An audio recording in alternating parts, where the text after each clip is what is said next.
Okay, painting, proper painting. From this bottle here of brown sand as a base coat, this is where I'm going to begin. And if you look to part 5A, I talk about these coloured bits of card. They will be referenced at various times during the painting of this guy. I'm using a brush from Chimera, which was mentioned. I think last night I used a Winsor & Newton brush. I'm going to add just a little bit of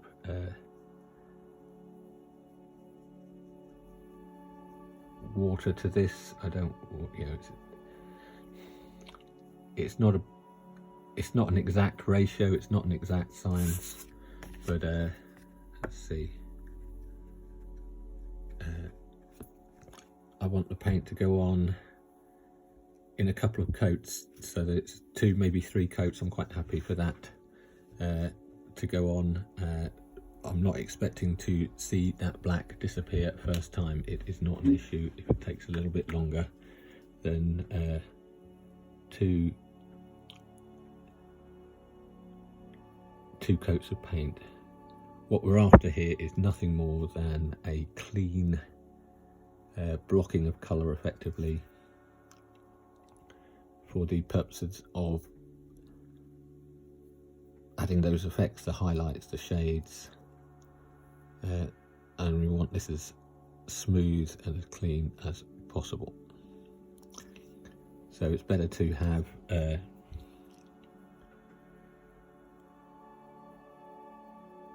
thin paint that's smoothly applied than having gallons of globs of paint that get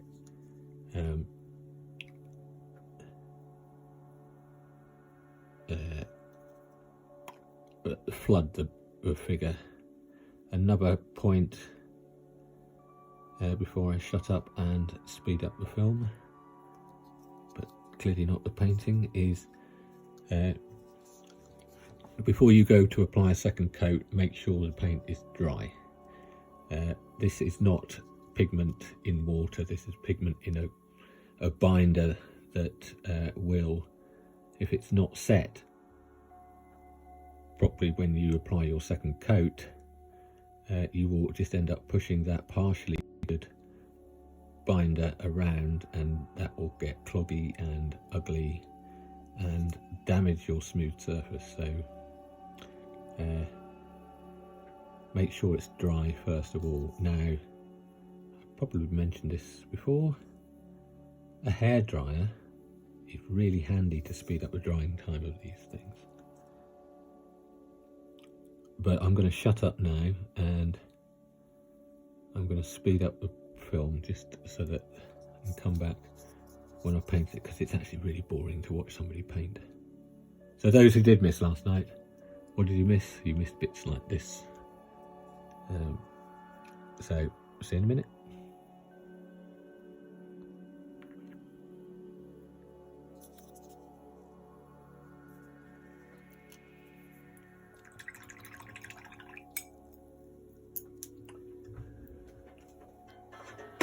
Noisy hairdryer bit.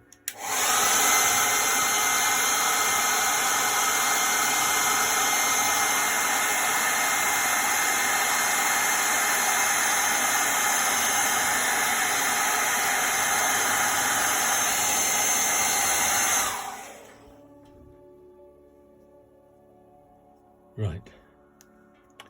By any stretch of the imagination, that's an ugly first coat. So this is what I mean, but it's gone on clean and smooth. So I'm now going to go on with a second coat. Hopefully that will start looking sharper. So back again soon.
Right, that's the second coat done.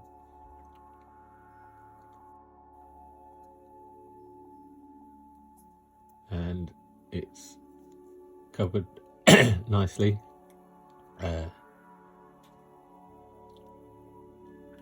Still probably what I'm going to do is add one last layer, this time slightly thinner, I think, in the paint consistency, so it's kind of a glaze of this colour again.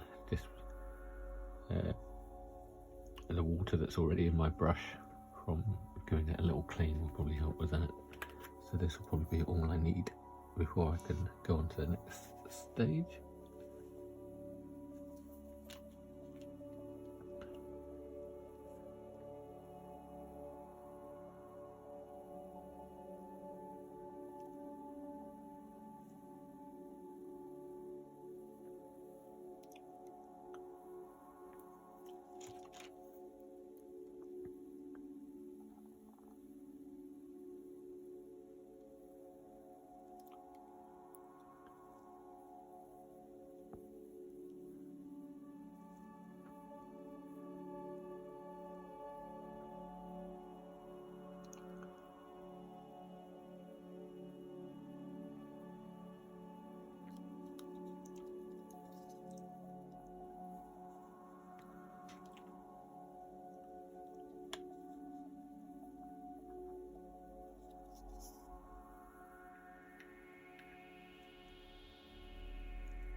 Zoom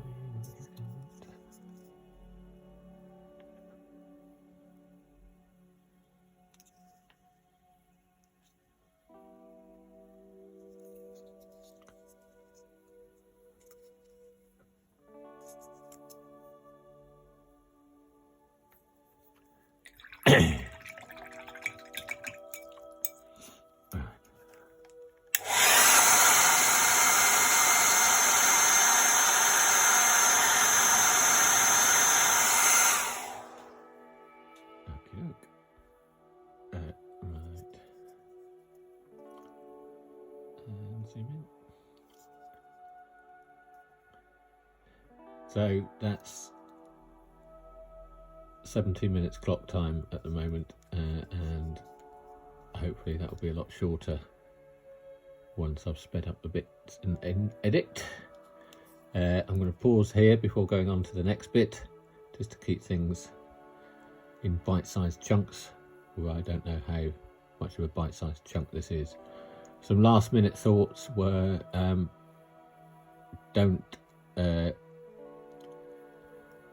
certainly don't overload paint on the face, because you can clog detail up. You can see, this has got some areas which are under his chest, under this lower arm holding the horse. There's some areas which are tricky to reach. I haven't decided which side I'm going to highlight to demonstrate this at the moment. Maybe do this arm here. I haven't worried about painting over the banding around his wrist and all those kind of things. This is just a base coat for the key part. What I did realise was, I think it's on that side, I was quite happy at the demarcation between his loincloth and his leg. I couldn't quite work out what's going on the upper part of this. It looks,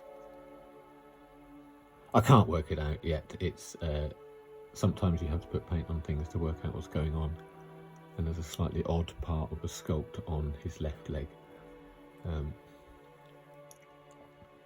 And in reality this is slightly darker than what it appears to be looking on screen at the moment, and as you're painting you can also start seeing where these muscle groups and things start popping up. So I'll shut up and end this one before going on to highlights.